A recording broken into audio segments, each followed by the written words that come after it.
Do you feel irie? Do you feel irie, Eersterust? Yes, I.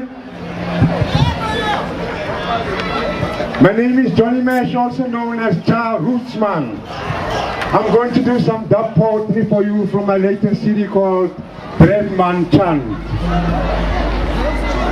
Are you ready? Are you ready? The European and the American, the Indian and the Chinaman, all of them have a plan over we the African. And I say, I am an African.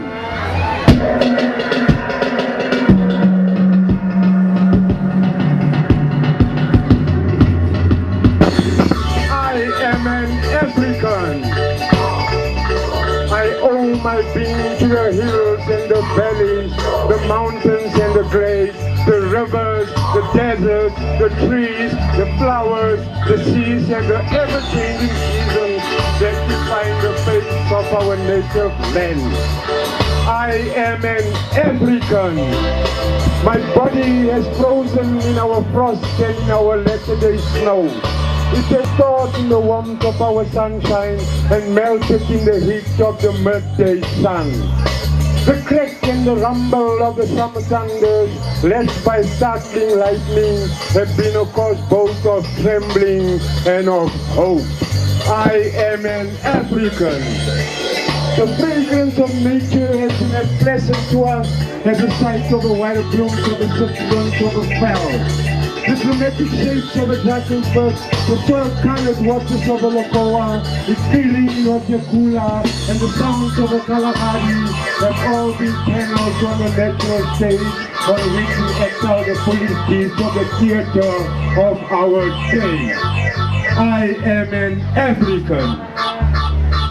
At times and in fear, I have wondered whether I should concede equal citizenship of our country to the leopard and the lions, the elephant and the springbok, the hyena, the black mamba and the pestilential mosquito.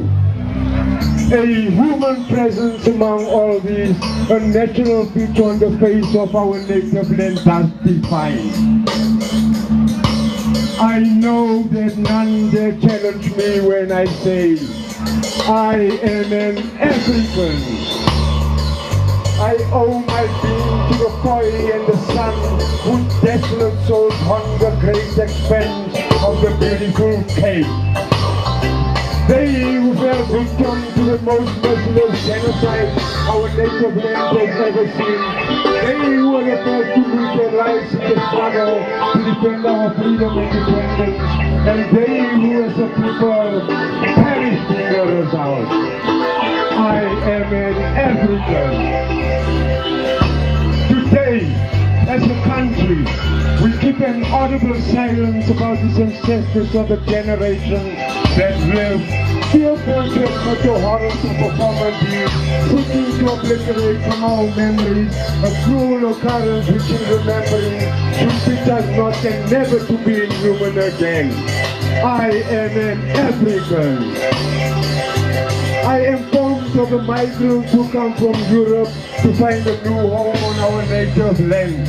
Whatever their own actions, they remain still part of me. I am an African. In my veins comes the blood of the Malay slaves who come from the east. Their proud dignity I bury. Their cultural part of my essence. The stripes they bore on their bodies from the flesh of the slave master are a reminder imposed on my conscience is not of what should not be done. I am an African. I am the grandchild of the warrior men and women that King Chansu Kukuni led. The patriots that Ryan and Pepe took to battle. The soldiers Mashwesha and Gungunyani taught never to dishonor the cause of freedom. I am an African.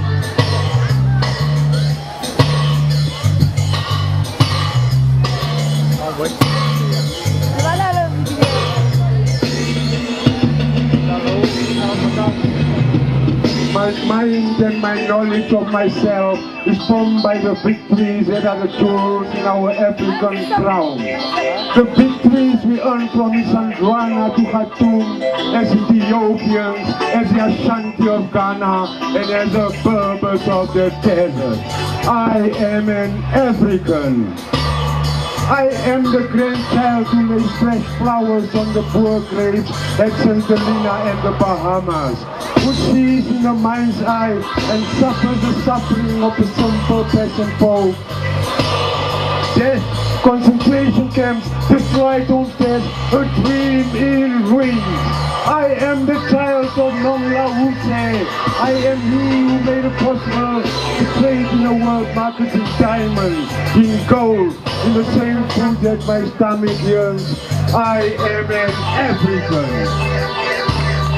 I come of those who were transported from India and China, whose being decided in effect solely that they were able to provide physical labor, who taught me that we could both be at home and be foreign, who taught me that human existence itself demanded that freedom was a necessary condition for that human existence. Being part of all these people, and in the knowledge that none dare conquer that assertion, I shall claim that I am an African. Yes, I am.